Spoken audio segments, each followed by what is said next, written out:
Aqui é a oficina de um dos nossos parceiros, o mais antigo, e eu vim buscar o material para ver se está pronto. Aqui que nascem os brinquedos de madeira. Corta ali na serra, depois vem para cá. Ele está lixando aí. O que é isso mesmo, Antão? Isso aqui é as peças do sofazinho do charazão de luxo. Aí a peça é recortada novamente e aí se transforma num sofazinho assim, depois de colada e tal, né? E aí a casa ela é composta de toda a mobília que a criança conhece. E a casa tem uma ligação muito forte com o lar, com a família. Então isso tem um contexto dentro da brincadeira que é muito importante para a criança vivenciar toda a situação da família e também valorizar o que é a família, como que as pessoas se entendem, onde que elas dormem, tomam banho, hábitos de higiene, enfim. Todo esse contexto é trabalhado através dessas brincadeiras da casinha. A dona Almerinda, ela faz essa parte de tecidos, esses bonequinhos que são articulados e que são um complemento para as casinhas de boneca. A criança brinca de faz de conta. Então tem uma diversificação de personagens, pai, mãe, avô, raças diferentes. Foi no início da década de 70, quando nasceu meu primeiro filho. E então a gente procurou assim informar melhor e a gente percebeu que não existia nada, nenhuma loja especializada onde as pessoas pudessem procurar coisas assim mais consequentes, mais interessantes. Em função disso é que a gente começou a pensar em desenvolver, em selecionar os brinquedos que já existiam na época, né? O brinquedo, em primeiro lugar, é um instrumento. Né? É um instrumento que tem uma função importante. Agora, é importante que a criança brinque pelo prazer de brincar, porque senão deixa de ser brincadeira. E a gente também, nunca é demais lembrar que o momento da brincadeira é um momento onde a criança ela é mais autêntica. E então isso tem um peso assim, muito forte na formação da personalidade, né? Principalmente na fase dos 0 aos 6 anos, que é quando se consolida 80% do potencial de comportamento e de inteligência. Oh, chegou! Eu sou químico de formação, mas a gente se envolveu tanto com essa questão do brinquedo, do brincar, que eu fui me distanciando cada vez mais e quando eu percebi, se passaram 37 anos. Né? Então a minha química ficou lá para trás. Né? Meus pais eram em 7, né? E ele era o caçula, e sabe que caçula no Japão não apita nada, né? Isso também deve ter pesado também, né? Na decisão de procurar outros ares, né? Foram para o interior do estado de São Paulo, para a região oeste, aí perto de Ribeirão Preto, naquela área lá. Eu nasci em Jardinópolis, né? No interior de São Paulo. Eu acho que é uma coisa assim emocionante se a gente pensar nos primeiros imigrantes que vieram, na condição que vieram, ficar 60 dias dentro de um navio, uma viagem desconfortável, eu acho, com muito sacrifício. E o fato deles terem superado todas essas dificuldades, e no caso dos meus pais de vários outros imigrantes também, essa questão da guerra fez com que eles definitivamente se fixassem aqui. E hoje em dia a gente vê que não só os japoneses, mas todas as raças foram perfeitamente assimiladas. Então eu acho que isso é uma característica do país que é maravilhosa.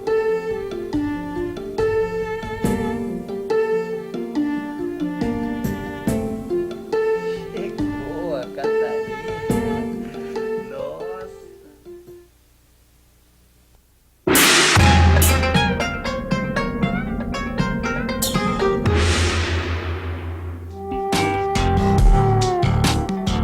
nós vamos começar pela primeira etapa, que é amassar o barro, tá? Então vamos primeiro jogar o barro. Agora, coloca uma perna para frente, outra para trás, isso. E vamos amassar. Esse jeito de amassar é o mais primitivo. Você tem que amassar muito bem o barro para poder tirar todas as bolhas que estão lá dentro. Se tiver alguma bolinha de ar, vai incomodar no meio do processo. Bem, vamos para o torno então, porque esse é o nosso próximo passo. E vamos fazer com que essa argila fique muito bem grudada nesse disco de madeira. Agora, grudado, nós vamos começar a subir e descer o barro, de modo a deixá-lo centrado e homogêneo.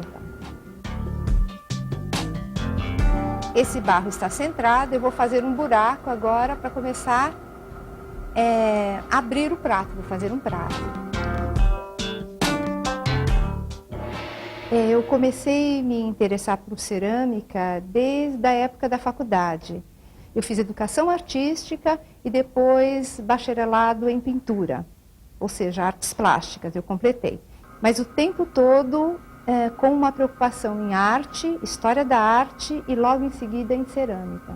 Eu tinha uma necessidade muito grande de buscar a técnica na cerâmica. E o meu pai então ligou para minha tia no Japão e pediu para que ela arrumasse um professor de cerâmica para mim. E eu fui então para Arita, que é uma cidade na província de Saga, onde você encontra ateliês de cerâmica em cada esquina, e a cidade é toda com chaminés de fornos. A cerâmica no Japão faz parte da cultura, faz parte do dia a dia das pessoas. Tanto é que as crianças, desde a pré-escola, elas já começam a aprender a utilizar a cerâmica.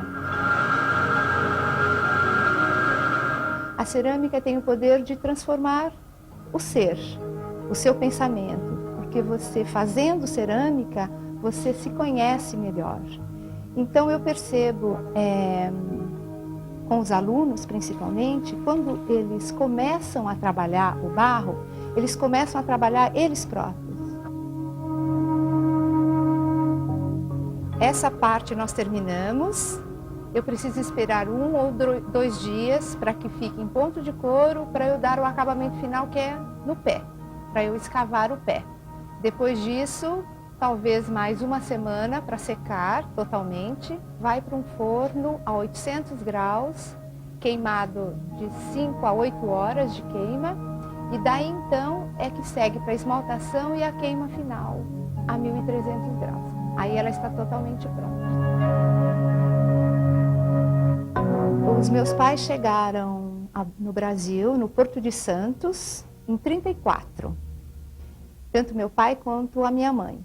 Separados, em outros navios separados. A família do meu pai, ele veio como colono, ele não pôde pagar a passagem, por isso ele tinha que ir para uma fazenda, ele foi para a fazenda São José e lá ele foi trabalhar como colono. A minha mãe, a família da minha mãe, como eles podiam comprar a passagem, compraram a passagem, então eles não eram obrigados a ir para determinada fazenda, eles podiam comprar um pedaço de terra e começar uma plantação nova. E foi o que eles fizeram. O centenário da imigração japonesa no Brasil e toda essa comemoração é uma celebração àqueles que venceram.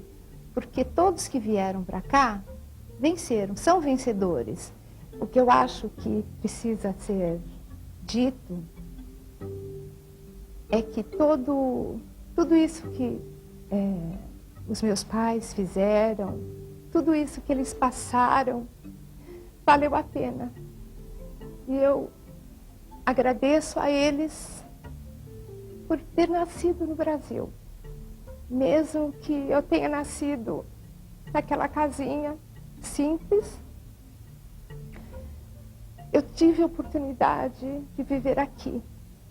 E só por isso eu consigo fazer o que eu faço.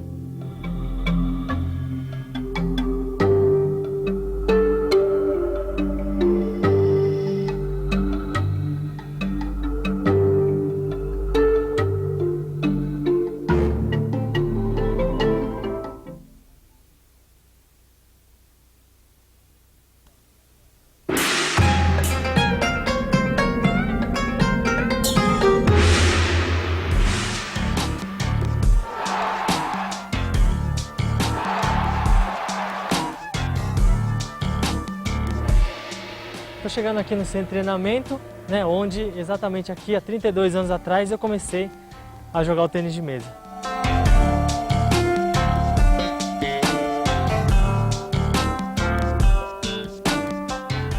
Vamos fazer um treino de jogada agora, então. Os treinos são diários, né? 5 ou 6 vezes por semana, em 2 períodos. A gente tem que correr, tem que fazer musculação. Olha, uma partida muito bem disputada, bem equilibrada, como são 7 sets de 11 pontos, pode até chegar a 1 hora de jogo. Com certeza cansa, porque é um jogo muito rápido, né? Pouco tempo de descanso. Eu me interessei pelo tênis de mesa já bem pequeno mesmo, né? Porque eu comecei com 7 anos pelo ping-pong, mas como eu brincava com meu amigo, ele treinava no clube de tênis de mesa, eu resolvi ir com ele. E quando eu abri a porta do salão, que eu vi os melhores jogadores do Brasil naquela época treinando, dando aquelas cortadas, bolas com efeito, acho que realmente me apaixonei pelo esporte desde pequeno. Mal alcançava, mas dava minhas raquetadas. Acho que a primeira medalha que eu conquistei foi um 3º lugar, onde eu fiquei muito contente, né? Porque eu mal tinha começado e já ganhei uma medalha. Então, realmente foi um grande passo desde então para que eu pudesse continuar seguindo e dedicar ao esporte. O meu objetivo, que era vestir a camisa da seleção brasileira, disputar um Pan-Americano, né? Então o Pan de 91 em Havana para mim realmente foi super importante, porque ali eu estava vencendo um grande amigo meu, mas um grande rival, né, que era o Cláudio Cano. Essas todas que estão aqui são todas do Pan, que no total são 14 medalhas, né, sendo 9 de ouro, 1 de prata e 4 de bronze. Bom, e essa aqui também, sem dúvida, né, que eu ganhei agora no Rio de Janeiro, na frente da nossa torcida, me tornei o maior recordista de medalhas de ouro.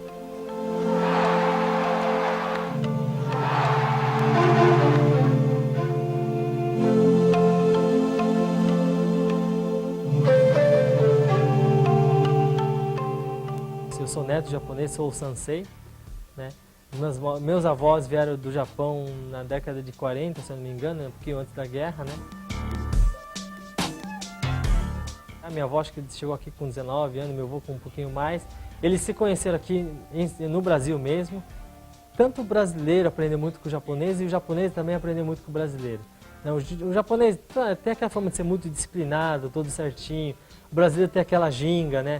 Aquela malícia, bem no bom sentido. Então, isso ajudou tanto um quanto o outro. Acho que quem conseguiu, né, juntar isso, acho que realmente tem uma vida legal. Eu, por exemplo, no tênis de mesa, aproveito muito disso também, de usar essa disciplina, mas ao mesmo tempo aquela ginga de enganar o adversário, eu digo assim, na bola, né? Eu vou mandar uma bola para cá, mas fazer que eu vou mandar para cá, eu mando para o outro lado, entendeu? E são poucos jogadores que fazem isso. Então, essa ginga do brasileiro, com a disciplina de treinar, seguir, todo o ritmo de treinamento, acho que foi importante para mim desde pequeno.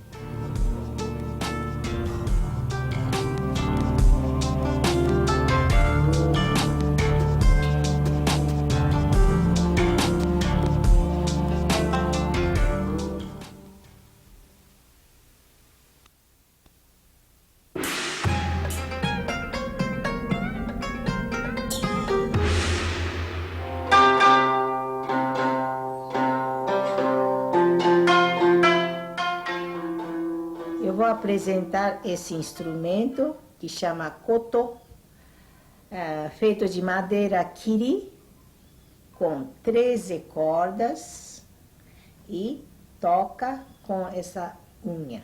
São afinados com esses cavaletes.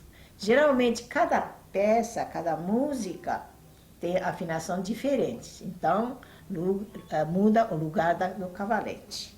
Ele tem timbre de som.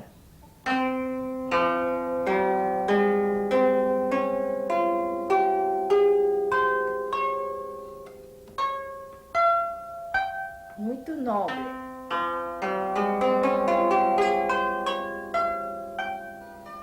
Faz quase 30 anos que eu estou dando aula. Até hoje a maioria são descendentes japoneses. Que, assim, de pais para os filhos, que eles querem manter essa cultura. Então, mais uma vez, essa kaze no torimichi, né? Ichito, nito. Eu comecei koto quando tinha 9 anos, porque minha mãe sempre incentivou. Ela foi professora de dança japonesa.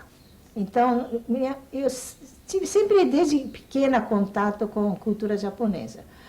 Aí me colocou na aula, não que eu queria koto, mas de música eu gostava de tudo, cantar, tocar qualquer coisa. Aí ela me colocou na aula de koto, tive 3 anos lá, e até vir para o Brasil.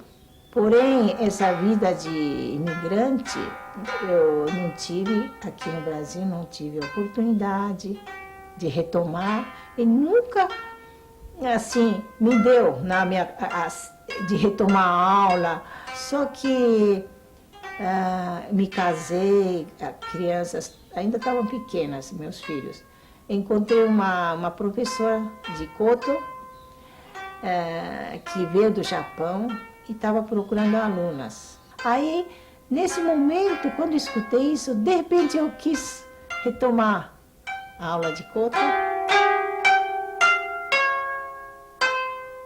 E essa professora, depois de 2 anos que deu aula, teve que ir embora para o Japão. Aí deixou, como eu era a aluna mais adiantada, deixou outras alunas para mim. Aí comecei a dar aula. De aluna passei para professora.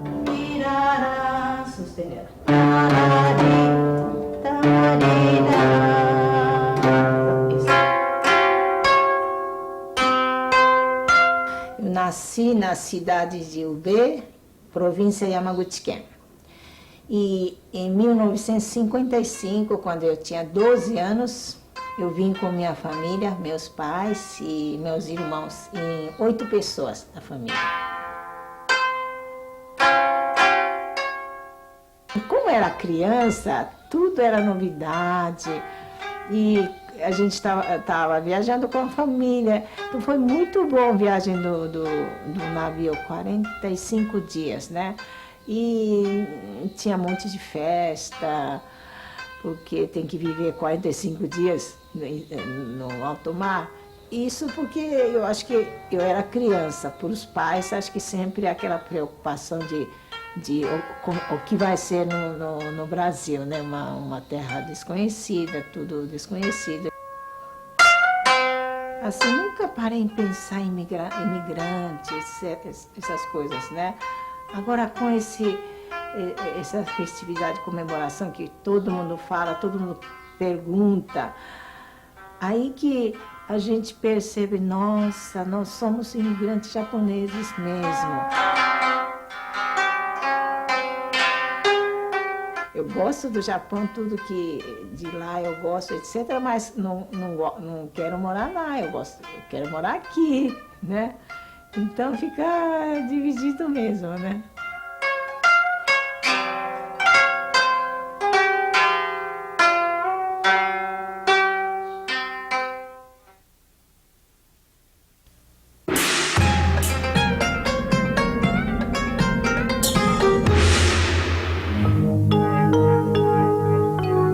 Meu pai que ensinava o sumo no Brasil, assim, foi uma coisa automática. Dos 4 anos eu já estava com o mawashi, né, que é a faixa, e já estava lutando. Mas, assim, que eu comecei a me interessar mesmo foi quando eu conheci o filho do mestre, né, que ele veio competir no Brasil. Era o sonho do meu pai também.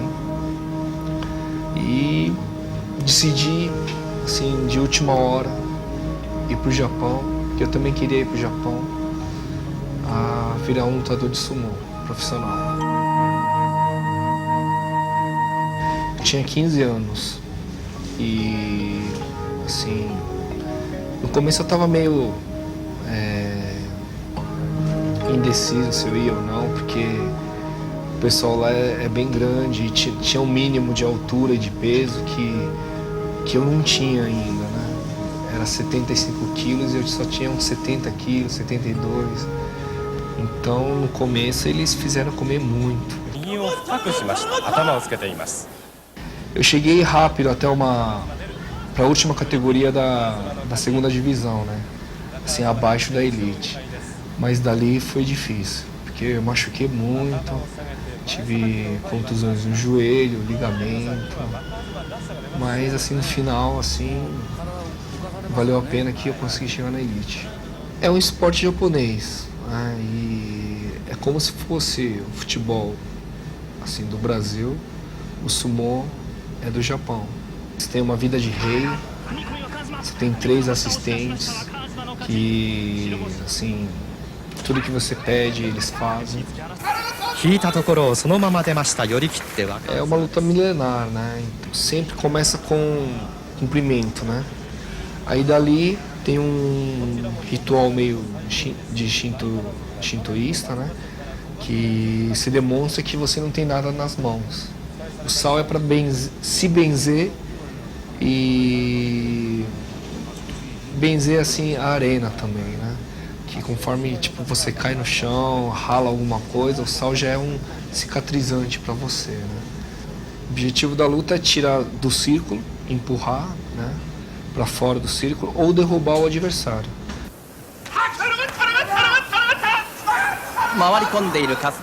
Eu parei de lutar porque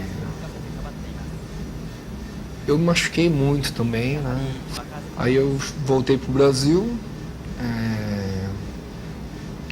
tive uma proposta, né, de fazer o restaurante. Porque aqui no Brasil a culinária japonesa é vista como sushi e sashimi, né? E a gente teve a ideia de quebrar isso um pouco e fazer a comida assim mais caseira, né?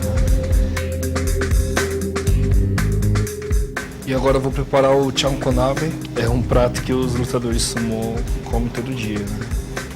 É conhecido como a caldeirada que os lutadores comem todo dia. Bom, vai a selga, vai o shimeji, shiitake, tofu, frango, né? Vai alho também. Vai um caldo de peixe e sal e só um pouquinho de shoyu para deixar um gosto melhor. Aí já está pronto o nosso chankonabe. A minha mãe veio em 1964, meu pai em 1966, né? E não sei se foi fugindo da guerra, assim, mas meu avô participou da guerra, né? E meu avô veio com a família inteira, com a minha mãe, com meus tios, com a minha avó. E o meu pai veio sozinho, né? Acho que era um sonho do meu avô, da parte do meu pai. Meus avós foram pro interior, né? Eu acho que eles foram corajosos, né, de terem vindo num país assim totalmente diferente, que é o Brasil, sem saber a língua, e conquistaram muitas coisas aqui, né, até hoje. E é uma das maiores colônias japonesas aqui no Brasil. Então eu acho que esses 100 anos são bem merecidos.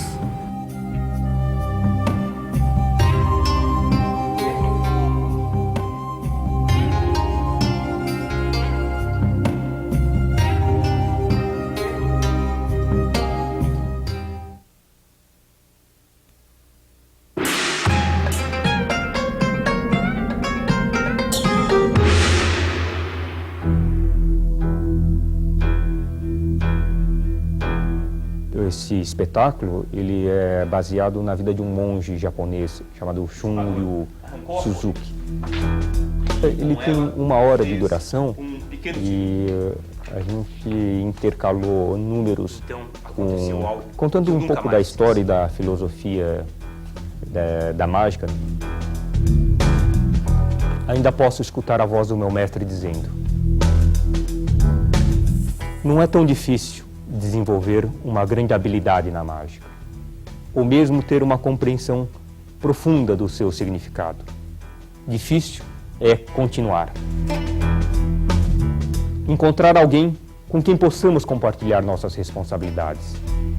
Talvez seja reconhecendo a continuidade da vida, nos sentindo parte da mesma, é que possamos assumir nossas responsabilidades por uma vida inteira, por gerações e gerações.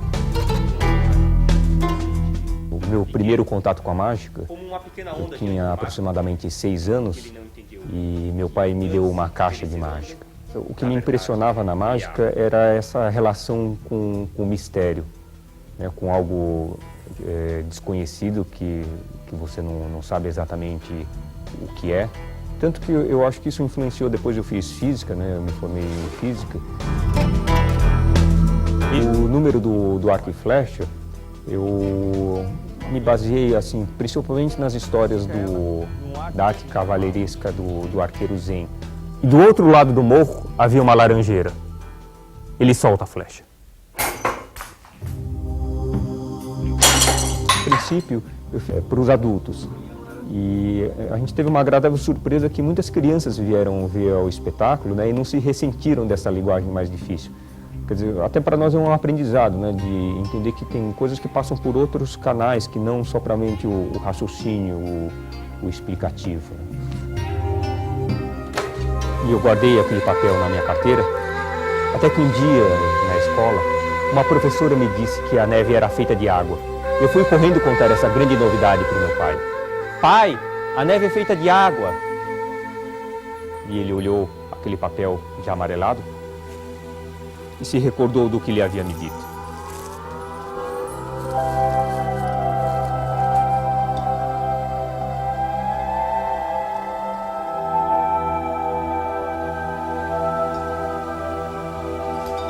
E ele me disse: é verdade, filho, a neve é feita de água.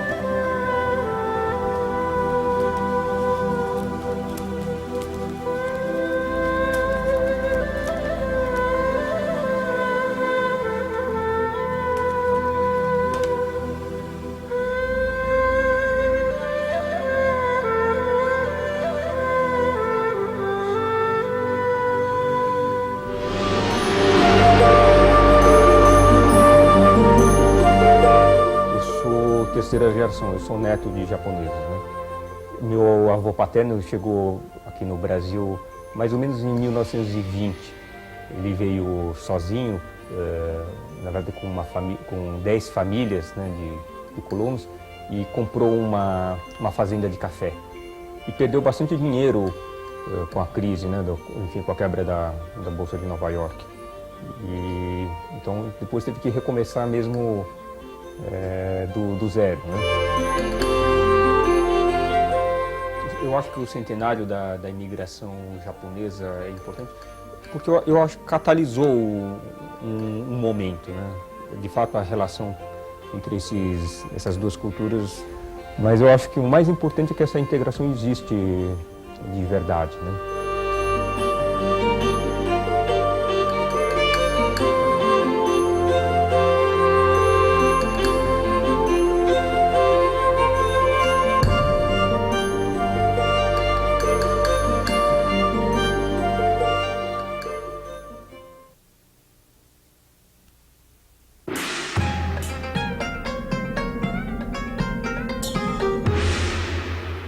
Estamos aqui na Cinemateca Brasileira, no que até a década de 20 foi o Matadouro Municipal.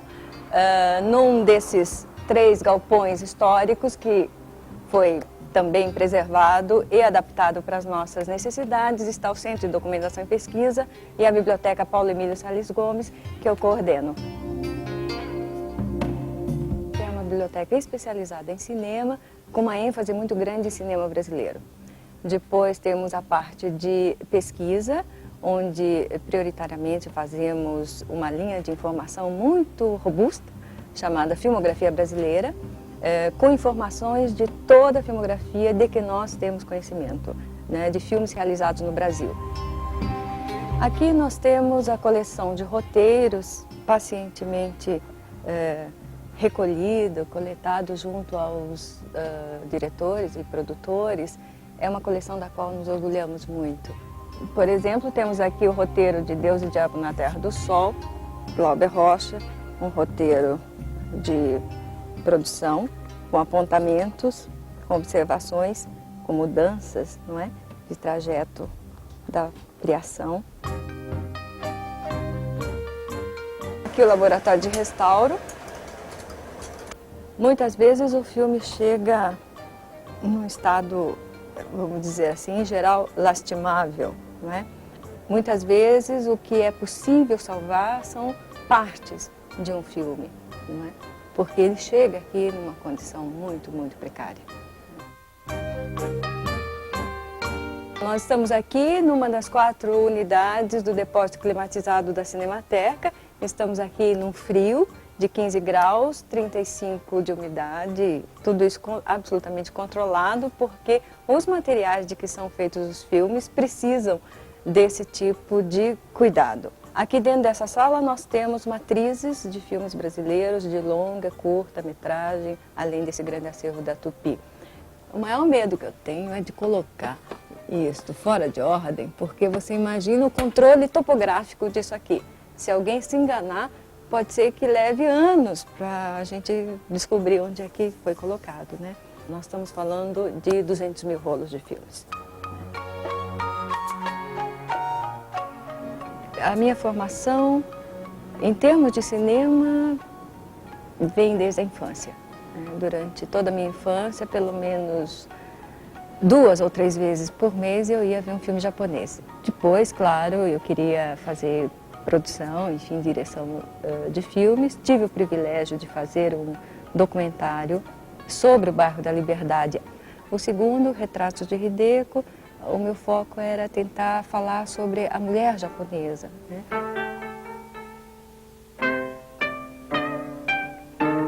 Até que em 1984 a Cinemateca foi incorporada ao governo federal e desde então eu trabalho no Centro de Documentação e Pesquisa. Então foram 20 anos de mergulho mesmo, né? Minha mãe chegou com 12 anos no Brasil, a bordo do Santos Maru. A situação da vinda do meu pai é diferente. Ele já veio em 1937, portanto com 21 anos, sozinho, portanto isso dá conta de uma vontade dele de se aventurar. Eles se conheceram aqui, perto de São Paulo, em Mauá. As famílias combinaram o casamento.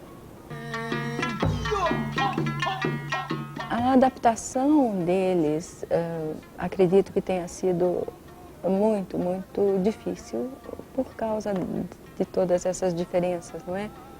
Além de um trabalho tremendamente duro, seja nas grandes lavouras quanto na roça.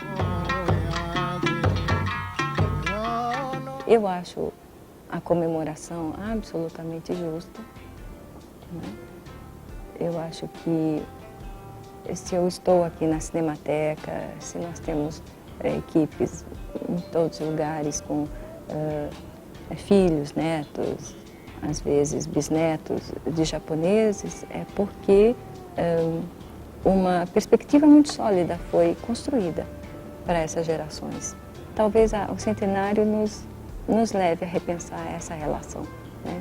Que não se perca.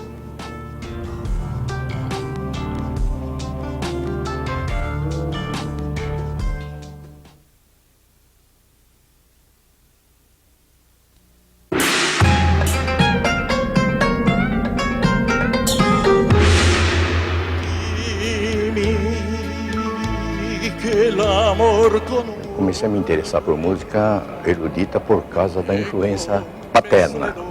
E ele separava demais a cultura com o lazer e incutia nos filhos música clássica, só erudita, né?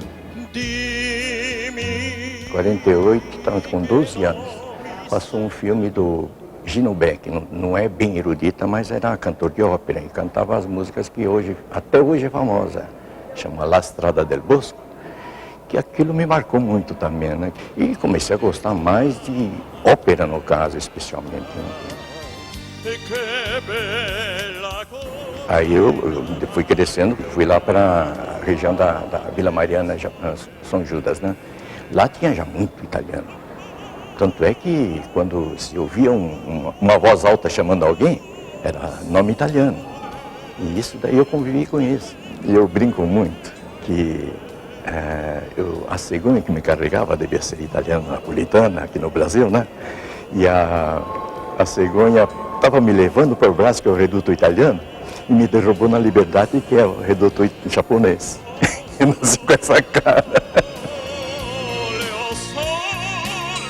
Na minha juventude, para pegar a maturidade, eu não tinha voz. Gostava apenas, né? Eu cantava com a voz de um jovem normal, sem colocação, sem nada, né? Na Vinha em São João tinha uma gravadora de disco acetato, em 78, que corria demais. Eu entrei lá e falei, eu quero gravar uma música. Falei, que música você quer cantar? Eu falei, eu quero cantar música tal, né? Falei, e você tem um pianista? Eu falei, não tenho. Não sabia de nada. Entrei lá com cara de coragem. O pianista falou, a voz é boa, mas você é muito jovem, você precisa estudar ainda. Tá? Daí aquilo ficou na minha cabeça. A vontade do meu pai, na realidade, é que todos os filhos deles fossem médicos. Todos estudaram, mas todo mundo seguiu uma linha totalmente diferente um do outro. Estudei contabilidade e matemática, que queria terminar logo. Minha carreira de música clássica começou bem aqui dentro mesmo, porque depois do concurso fui admitido. Hoje eu conheço todas as áreas de tenor que existem.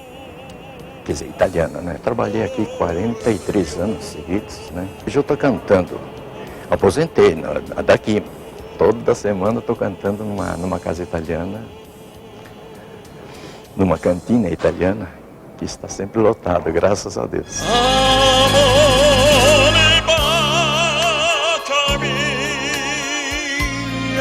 Arrivederci, amore, baciami, e se me lascerai. Meus pais vieram ao Brasil em 1931.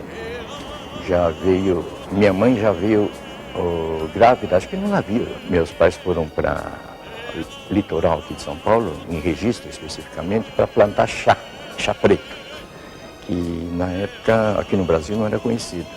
Ele abriu a primeira casa de chá aqui do Brasil, que seria aqui em São Paulo, na rua 15 de novembro.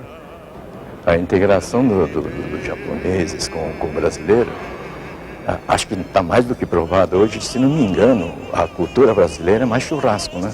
Mas ouvi dizer que tem mais casa de sushi do que churrascaria. Só isso já prova isso.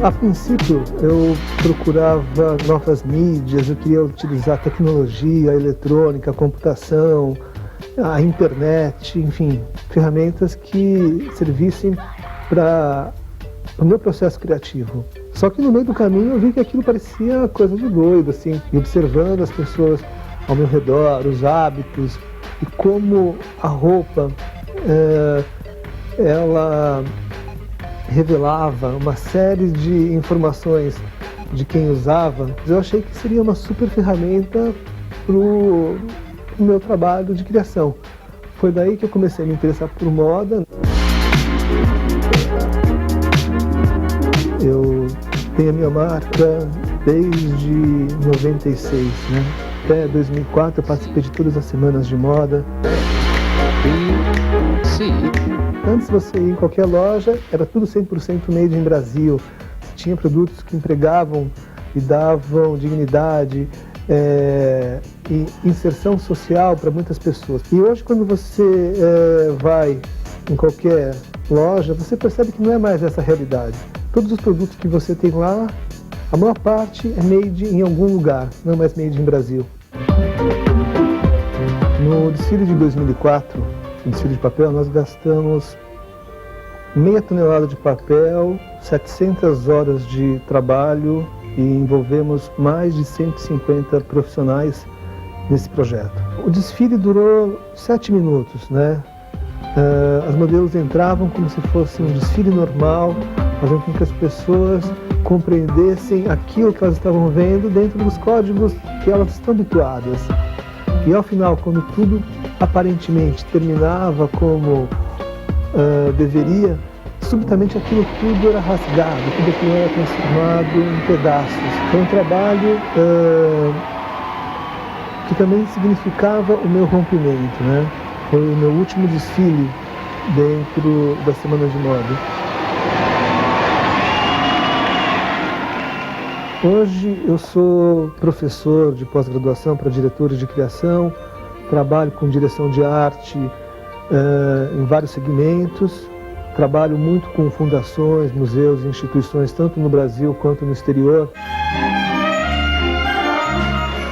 Hoje, a Dia de Maria aconteceu logo após esse desfile de papel. Nesse capítulo em que ela se encontrava com a corte, eu pude conceber a relação dessa personagem que naquele capítulo havia sido amaldiçoada e transformada em adulta, numa relação com os personagens ao seu redor. E as roupas foram feitas em papel craft, com texturas de animais e insetos asquerosos, mas tudo pintado em ouro. Gastamos quase 20 quilos de pó de ouro para transformar papel vegetal em roupa de uma corte.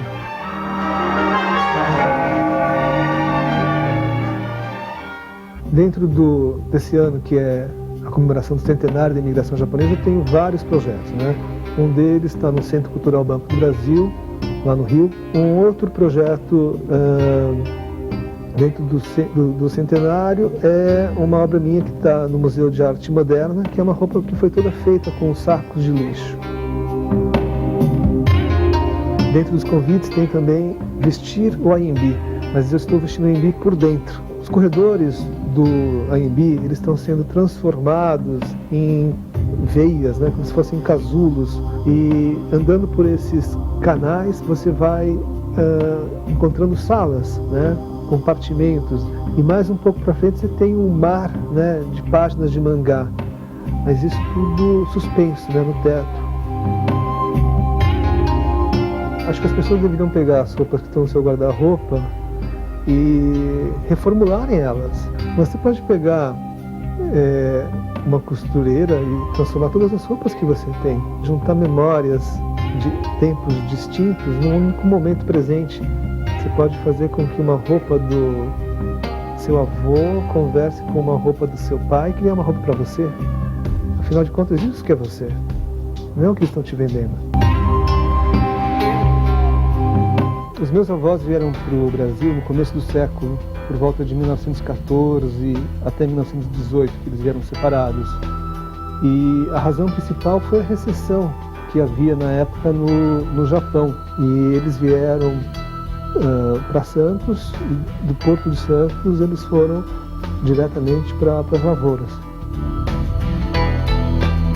Eu acho que todo imigrante é muito corajoso, né? É como você abdicar de todos os seus referenciais. Os japoneses que vieram para cá, eles tinham a intenção de voltar realmente para o Japão, né? Mas quando eles perceberam, eles já tinham filhos, já estavam estabelecidos aqui, já tinham criado laços. Então, eu acho que o principal desses 100 anos é o quanto tudo se transformou, né? O quanto nós, descendentes de japoneses, nos transformamos em brasileiros.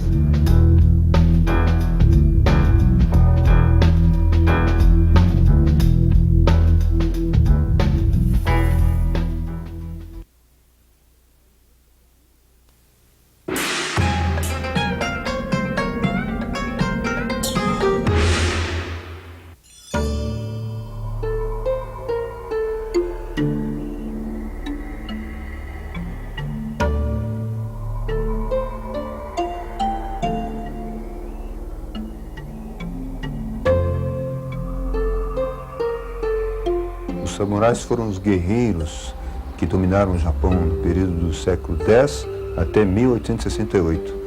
Eles detinham o poder e influenciaram todo o povo japonês na sua cultura, forma de pensar e forma de agir.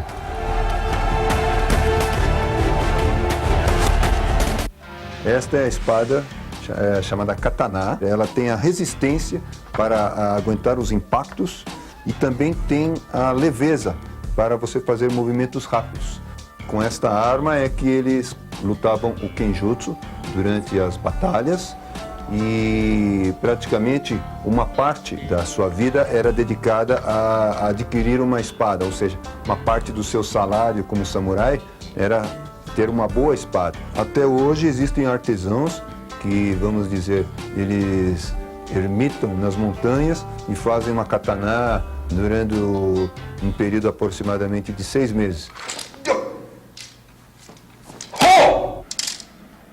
As armaduras eram desta forma, elas se chamam yoroi e praticamente tem o protetor do crânio, a cabeça, tem as ombreiras, protetor da garganta, protetor do abdômen, do tórax, protetor dos antebraços. Naquela época, o objetivo da prática dos samurais era proteger o seu feudo, matar ou morrer. Atualmente, a prática do Kenjutsu, ela volta-se para o estudo das estratégias. Então, muito da estratégia no Japão, ele é baseado na prática dos samurais, seja para empresários, políticos ou pessoas que precisam da estratégia no dia a dia, eles têm como bússola os ensinamentos da espada.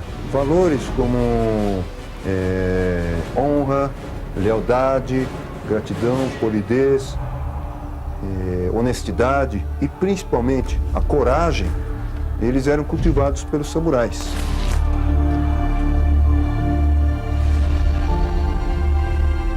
Atualmente, nós praticamos o Kenjutsu, tal como era feito antigamente, com estas armaduras aqui e com espadas de bambu.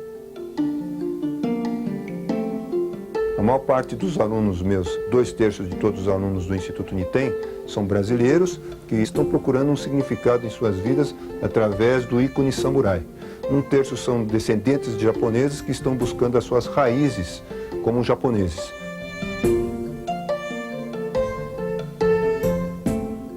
Meu pai, ele era professor de judô, meu avô era professor de arco e flecha.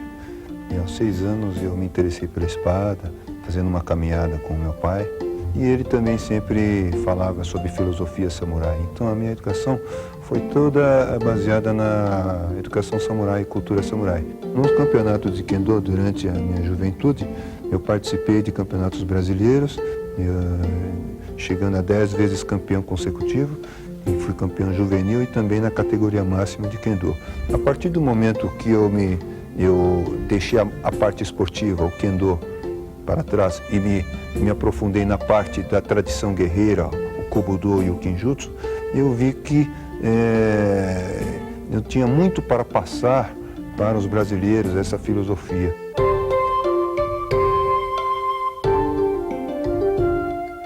Os meus pais vieram para o Brasil a partir de 1960, depois que o Juscelino Kubitschek incentivou a indústria aqui no Brasil.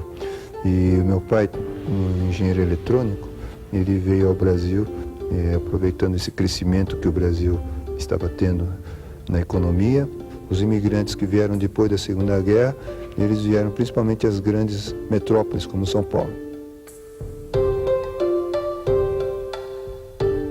No começo, deve ter sido muito duro para eles, pois ficar quase 2 meses dentro do navio sem poder comer o que você tem lá na sua terra, e chegar aqui num lugar onde você não conhece, numa língua em que você não fala nem um número, não sabe contar nem de 1 a 10. Eles enfrentaram como uma batalha, uma guerra, como os samurais.